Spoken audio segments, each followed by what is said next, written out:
Darius had spent most of his life on the battlefield, and after decades of fighting as a soldier, the king finally decided to reward him by giving him a domain of his own. But to Darius, it did not exactly feel like a reward. A full month had already passed since he was practically pushed into a carriage and sent away from the royal capital, and he still was not happy about being forced to leave. When the carriage finally stopped, one of the officials stepped forward and announced that they had arrived at Darius' new territory. He described it as a suitable reward for an orphan commoner who had somehow risen through the ranks. Then he handed Darius a map showing the borders of the land, along with a list of supplies that had supposedly been prepared for him by the king himself. The official explained that this wide grassland was called Nezros, and from that day on, Darius would carry the name Darius Nezros. Darius only stared at him in silence until the official finished his explanation and left. With no one else around and no clear idea of what he was supposed to do, Darius decided to walk through his new domain and see it for himself. As he crossed the endless grassland, he thought back to the day the king had granted him this place as a reward for his service in the war. He still did not really understand what being a lord was supposed to mean. From the little he had been told, a lord was meant to live in his territory, protect the people under him, and collect taxes for the king. But after walking for hours, Darius did not find a single person. There were no houses, no roads, and not even a damn tree in sight. Eventually, he stopped near a stream to rest. As he drank from the clean water, a small smile appeared on his face. After spending so many years surviving on muddy battlefield water, something as simple as fresh water felt almost luxurious. By the time it had arrived, Darius had made up his mind. He decided that he would give this land a real chance. But if nothing changed after 2 more days, then he would leave before the grassland ended up killing him. If that happened, he would look for a nearby village and find some way to make himself useful there. At the very least, he wanted to keep living in a way that honored his parents' final wish, to help others and protect people whenever he could. With that thought in mind, Darius lay down on the ground and went to sleep beneath the open sky. The following morning, he was suddenly woken up by someone kicking him. Darius opened his eyes in confusion and saw a young girl standing over him. Before he could even understand what was happening, she demanded to know who he was and what he was doing there. Darius calmly introduced himself and explained that he had simply been sleeping. The girl stared at him like he had lost his mind and asked if he was an idiot. Darius answered honestly, saying that yes, he probably was an idiot, but he had been told to live here. And for now, his main goal was just to stay alive because he had no intention of dying in the middle of nowhere. His answer only made the girl more irritated because she was convinced he had to be messing with her. But Darius told her he was completely serious. He'd explained that he wanted to fulfill his parents' dying wish by becoming useful to others and protecting anyone who needed help. The second Darius finished speaking, the horn on the girl's forehead began glowing with a soft blue light. She stared at him in confusion and asked why he was not lying. Darius simply answered that he had no reason to lie, and the horn shone blue once again. Seeing that reaction, she immediately asked him whether he was her enemy or her ally. But Darius hesitated since they had only just met and did not fully understand the situation yet. The girl quickly grew impatient and demanded a clear answer. That was when Darius suddenly remembered something important. This land was supposed to be his domain now. If she lived here, then that meant she was one of the people he had been sent to protect. And if that was true, then there was no reason for him to stand against her. So Darius firmly declared that he was her ally. He promised that no matter what enemy appeared before her, he would protect her. The instant he said those words, her horn shone brighter than ever, forcing Darius to cover his eyes as he wondered what had just happened. But instead of explaining anything, the girl grabbed him and dragged him back to her village so he could speak with the chieftain. When they arrived, Darius immediately noticed the villagers watching him with suspicion. However, the thing that confused him most was how he had managed to miss this entire village yesterday, even though he had spent the whole day wandering through the area. Soon after, he was brought before the chieftain, and the first thing she did was ask the girl whether her horn had ever glowed red. The girl, whose name was Alna, shook her head and explained that it had stayed blue the whole time. She also told the chieftain that when she asked whether Darius was her ally, the blue light became stronger than ever after he answered yes. Hearing that, the chieftain became curious and asked Darius if he would become her ally as well, since he had already chosen to stand with Alna. Darius answered without hesitation that of course he would, and as far as he understood it, everyone in this village was now one of his subjects. And after all, the king had sent him to this land so he could protect the people living here. But the moment Darius mentioned the king, Alna instantly pulled out her bow and aimed it at him. But before she could act, the chieftain raised her hand and told her not to rush. She then introduced herself as Mole and asked Darius to explain everything from the beginning, including how the king had sent him to this place. Darius agreed and began telling them about his past. His earliest memories were of living with his parents. His mother always taught him to do work that would be useful to others, while his father told him to become a man strong enough to protect the weak. Those words became the last lessons they ever gave him, because both of his parents died during an epidemic when Darius was only 10 years old. After losing them, Darius gathered other orphaned children who had nowhere else to go. Together, they survived by cleaning the town, doing whatever small jobs they could find, and earning rewards by hunting weak monsters. Through all of it, Darius kept trying to live according to the wishes his parents had left behind. When he turned 15, war broke out, and Darius volunteered to fight because he wanted to protect the people who mattered to him. And as the years passed, it became clear that he had a natural talent for battle. He survived one battlefield after another, earned achievements through blood and effort, and continued fighting for 20 long years. Then when the war finally came to an end, the king rewarded him for everything he had done by granting him this domain. After listening to Darius' story, Mole could tell that he truly meant it when he said he wanted to protect the people under his care. Still, she had one more question for him. If they were not his subjects at all, would he still choose to stand beside them? Darius answered yes without even thinking. But the moment the word left his mouth, he realized the truth. These people had never been his subjects in the first place. If anything, they were considered enemies of the kingdom. Mole then properly introduced herself as the chieftain of the Anukin tribe. For generations, her people had fought against the kingdom over control of these grasslands. However, 50 years ago, the Anukin suffered a devastating defeat and were forced to run from their homeland. Darius wondered how they had managed to keep living here after losing the war, so Mole showed him the answer herself. The Anukin stored mana inside the horns on their heads, allowing them to use several powerful types of magic. With that power, they were able to hide their entire village from outsiders. Their concealment did not simply cover the tents and people.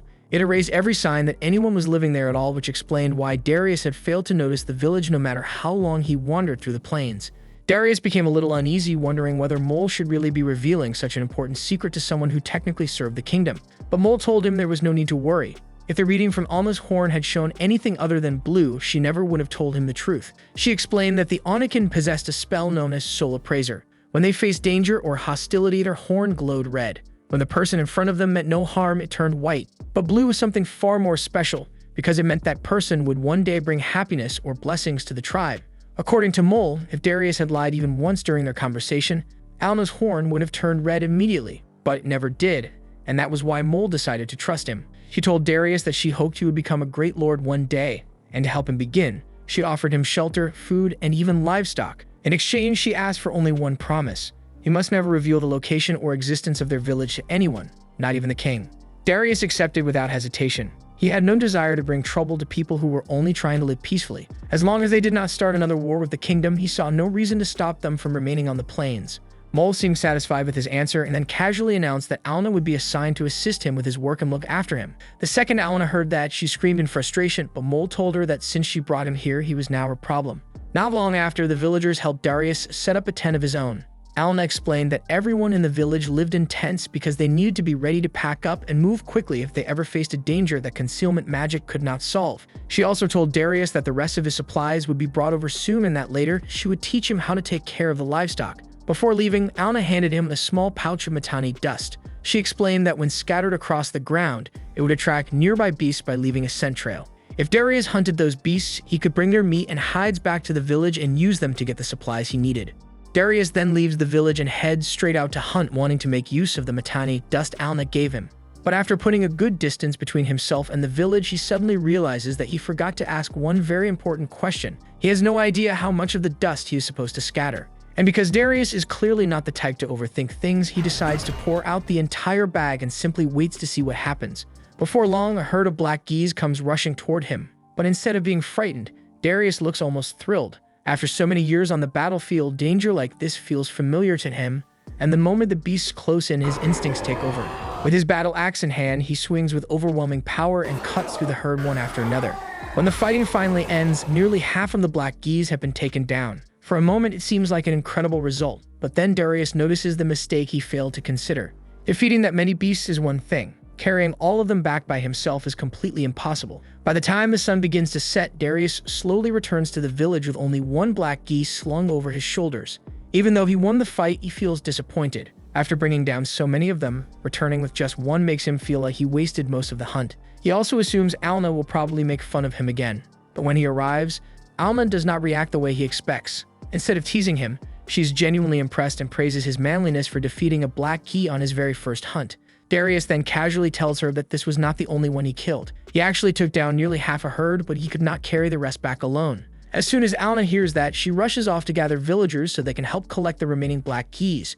After the story reaches Mole, she comes over to congratulate Darius herself. She praises his strength and calls him remarkably manly, which only leaves him confused. When he asks what she means, Mole explains that a man's worth is shown through hard work and dependability. In her eyes, those are the qualities that make a man truly admirable, while everything else matters far less. Then Mole casually adds that if Darius ever married Alna, the village would probably expect a much larger wedding gift than usual. Darius immediately tries to deny that anything like that is happening, but Mole simply laughs and tells him not to worry because humans and Anukin are fully capable of having children together. The following day, Darius wakes up to find Elma preparing breakfast for him. After tasting it, he sincerely compliments her cooking. Alna then asks when he plans to hunt that day, which surprises him because he thought yesterday's haul should already be enough. But Alna explains that if Darius wants people to settle in his domain, he will need more than food. A proper place to live needs things like a well and a privy. And if he wants the village craftsmen to build them, he will need more goods to trade. Darius quickly suggests hunting more black keys, but Alna refuses that plan. This time, she tells him to go after monsters instead. Their meat is too filled with miasma to be eaten, but their claws, horns, and the magic stones inside their hearts can all be sold for a good price. Darius asks if there are monsters nearby, and Alma says she can track them using the power of her horn. At first, Darius does not like the idea at all because he thinks monster hunting is too dangerous for her to be involved in. Still, after hesitating for a while, he eventually agrees to let her guide him. Not long after that, Darius is outside brushing wool from the sheep when several villagers arrive, bringing the rest of the supplies meant for him. They'd apologize because his yurts are still not finished yet, but Darius tells them there is no need to worry since he is not in any rush. Just then, Alna steps out dressed for travel, and for a brief second, Darius finds himself staring at her. The villagers nearby immediately look like they are about to burst from jealousy, while Darius quickly clears his throat and awkwardly says that they should leave if they are going hunting. While the two of them are traveling, Alma chants his spell and uses her magic to locate a monster with precision. She tells Darius that whenever his head is large. Darius says he will go and check it out first, but Alma refuses to stay behind. She reminds him that she can use concealment magic, and if the situation becomes dangerous, she can hide both of them so they can escape. So the two of them look together and discover that the creature is not some oversized turtle, but an earth dragon. Even after seeing that, Darius decides he wants to try attacking it. Alma immediately warns him not to do anything reckless and says it is too dangerous to charge at an earth dragon alone. But Darius does not listen and chooses to fight it head-on anyway. As he rushes forward, he tells Alma to stay hidden. He swings his axe against the dragon's scaly body, only to discover that its scales are far too hard to cut through. Realizing brute force will not be enough, he changes his approach and aims for its weak points instead. But the earth dragon quickly protects those areas and curls itself up, covering its vulnerable spots inside its shell. Alna warns him again that fighting an earth dragon like this is far too reckless, but Darius refuses to retreat while he still has options left. He climbs onto the dragon's back and keeps striking with his axe, trying to break through its defenses, but the repeated blows begin to chip the blade. Even so, he refuses to stop. Using sheer determination, he reinforces the axe with his will and keeps hammering the same spot over and over. As the battle drags on, the dragon's miasma starts affecting Alna, and Darius realizes he cannot keep this up much longer. He decides he will make one last attack before pulling back, and to his surprise, that final blow finally cracks through one of the dragon's scales. In response, the enraged beast launches fireballs at him. Darius uses the opening to strike at one of its weak legs and wound it. And just as he gets ready to press the attack, Darius realizes the dragon has spotted Alna. Knowing that Darius is the greater threat, the brilliant monster decides to go after her instead. But the moment Darius sees that he is filled with fury, he leaps high into the air and comes crashing down onto the dragon with all his might, tearing through its spine and killing it on the spot. The instant the fight ends, Alna's eyes fill with tears at what she just witnessed, and she runs straight into Darius's arms. But before he can even process the sudden tight hug, she blurts out that the two of them are getting married, leaving Darius completely freaked out. This was the end of episode 1. Subscribe to not miss the next episode.